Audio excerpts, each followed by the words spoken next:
네. 여기서 궁금한 게 어떻게 용의자는 화성에 살고 있었는데 30여 년 경찰 수사망에 빠져나갈 수 있었냐는 겁니다. 일설에는 경찰이 추정한 범인의 혈액형과 족적이 용의자와 다르기 때문이라고 하고요. 그렇지만 하승균 당시 수사팀장은 그런 주장은 사실이 아니라고 강조하고 있습니다. 먼저 이동훈 기자의 보도를 보시고요.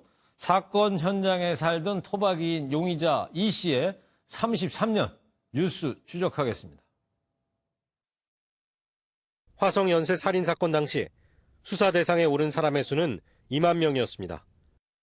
그런데 유력한 용의자인 이모 씨는 신발 크기와 혈액형 때문에 수사선상에서 배제됐다는 일부 주장이 나왔습니다. 사건 현장에서 발견된 신발 크기가 용의자 발 크기와 달랐다는 것입니다. 하지만 당시 수사팀장은 비가 많이 내려 발자국이 씻겨 내려간 상황이라 크기를 정확히 알 수 없었고, 따라서 신발 크기로 용의자를 배제했던 건 사실이 아니라고 설명했습니다. 이 길로 갔다라는 것만 사실로 해주고 절대로 이 수사에 혼선을 주면 안 된다. 이 발자국 크기 가지고는 안 된다. 그때 바로 정리가 돼버린 거기 때문에. 용의자 이 씨가 당시 연쇄 살인범의 혈액형으로 알려진 B형이 아니라 O형이어서 수사선상에서 배제됐다는 주장에 대해서도 강력히 부인했습니다.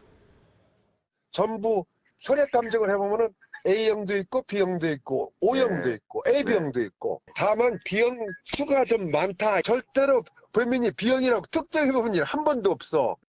당시 범죄 현장은 제대로 보존돼 있지 않았고 과학수사 기술도 한참 뒤처져 있었습니다.